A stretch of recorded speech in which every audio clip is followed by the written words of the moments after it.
Hi folks, welcome back to the Amazing Education Station. It's the channel that tells you what you need to know. It's not about the video. Yeah, because the video is boring. It's terrible. It's just to listen to, folks. So I'm not a financial advisor, but you're going to get a lot of financial education. Also, I'm not a doctor, not a lawyer.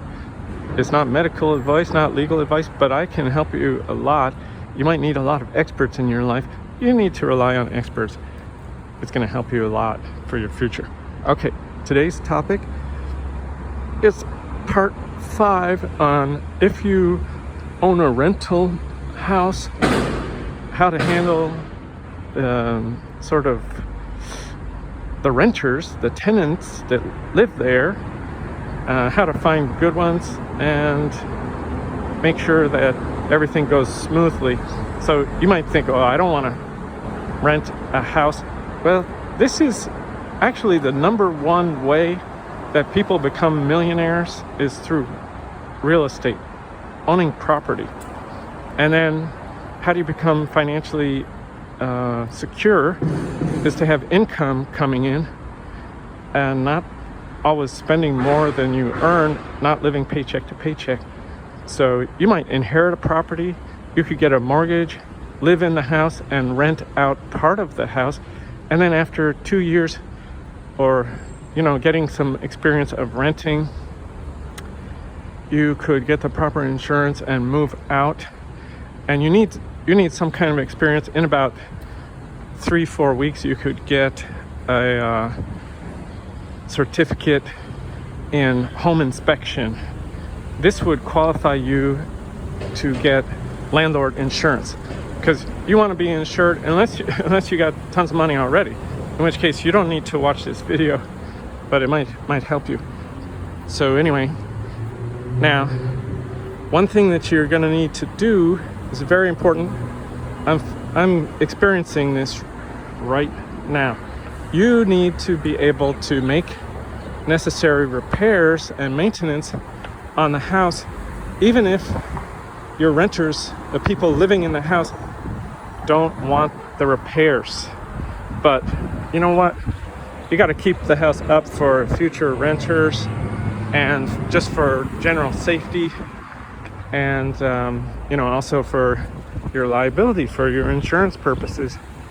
There are certain things, like I have fireplaces and they're 70 years old.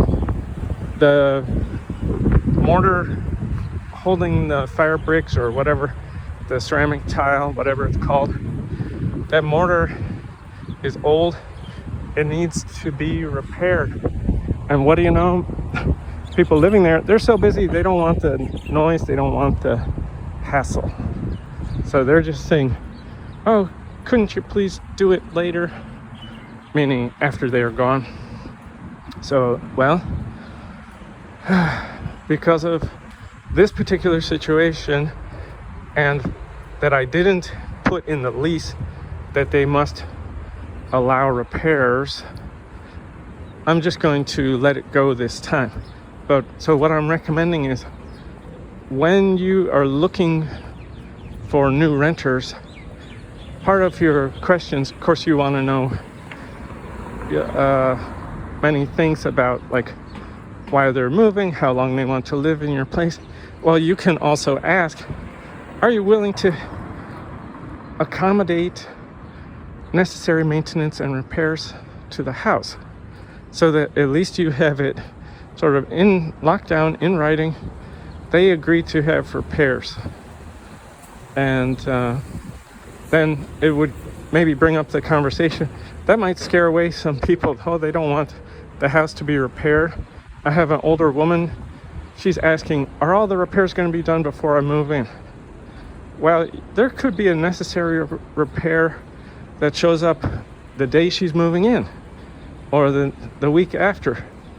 And so I cannot even answer positive, yeah, all the repairs are going to be done. No. So, and then I didn't want to say no, so I didn't answer the question. And that might be good. It could be a sign that somebody's very picky. So, but my point is, put it in your lease And let's go a little bit farther. What if you don't want people in your house doing Airbnb or subletting or renting out the house? Ask them ahead of time, even before you show them the house. If you don't know anything about these people, that can discourage people that are going to cause you trouble. So ask them before in writing, send them a text message or email. Are you, email is better than text message, in my opinion. Emails are a little more permanent. So, are you willing to sign a lease that has provision that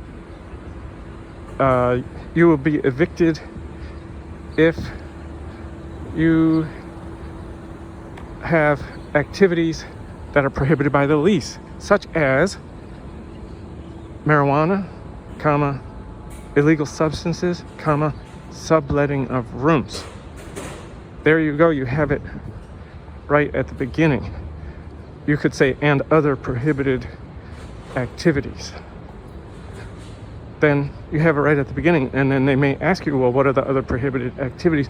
You could say, well, you can't have, for example, this is standard law in the United States, that say you have a limit on the number of people that can stay at the house, which if it's zoned single family in certain areas, you can't have people that are not family staying in the house more than 14 days in an entire year.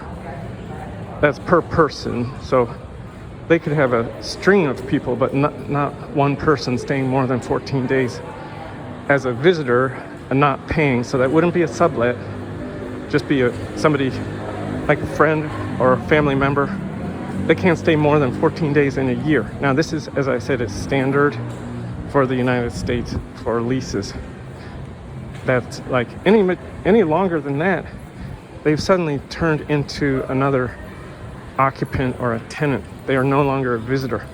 And 14 days is the maximum for the entire year for that one person.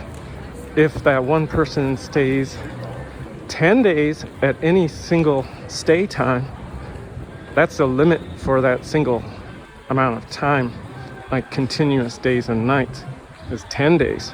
It's not even 14. If they stay longer than 10 days, suddenly they've become an occupant, and eviction is, can be part of the proceedings. What's going to happen next? And so if somebody asks you, and you should put this in your lease just so it's clear, because a lot of people, especially maybe the first time that they're renting, they have no idea how many visitors they can have, how long they can stay.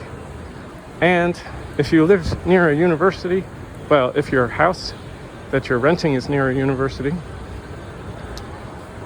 there are a lot of students that want to sneak in and not pay a thing, believe me. And they want to rent a house, and there it's a party house. Wow. So you have to put this in writing and make it clear, and especially if there are special zoning regulations, which can even differ from neighborhood to neighborhood, and they need to understand this. They need to sign a lease and get it back to you. So that's the case. So consider that, and it's gonna help you find the right tenants and keep your house up to date. So now, if a tenant doesn't report problems, that's another thing put in your lease. Must report any necessary replacements or loss of function, or maybe even damaged. So for example, let me give you a clue what I'm talking about. I have a main door Or it's very difficult to lock and unlock the door. That's something you need to do every day. And it's difficult, but the people living there, they were so busy, or they didn't want any annoyances, so they didn't even tell me until somebody else told me. It's almost impossible to lock and unlock the main door, but they didn't tell me, so I got to put that in the future leases, because it's not in the present lease. Any loss of function or, you know, damage or difficulty of the house, appliances or doors or features. How about that? So any difficulty, damage with features of the house must be reported. If you don't report it, this is, you know, part of your special lease, where at the beginning you say, if you don't follow these provisions or rules or whatever you want to call them, may be subject to eviction. So just put that at the beginning, and then all of your other. So you could say this would void the lease, comma, the lease would be no longer valid, and the renters or occupants could be or would be subject to eviction. So there you go. Okay, so thank you. Take care now. Please like, thumbs up, and subscribe. This is going to benefit you as somebody who's being financially independent, and you have renters on your property. So like, thumbs up, and subscribe. Check out the other videos that I have. As I said, we would have a peaceful, clean, less dangerous, a more healthy world, and you know, your life, if people followed all of the advice that I give. We are overpopulated, crowded, polluted, and a lot of things we do are not really healthy behaviors. So check out my other videos and subscribe, comment, like, so that these videos will be shared and we will improve the planet. Okay? Thank you very much.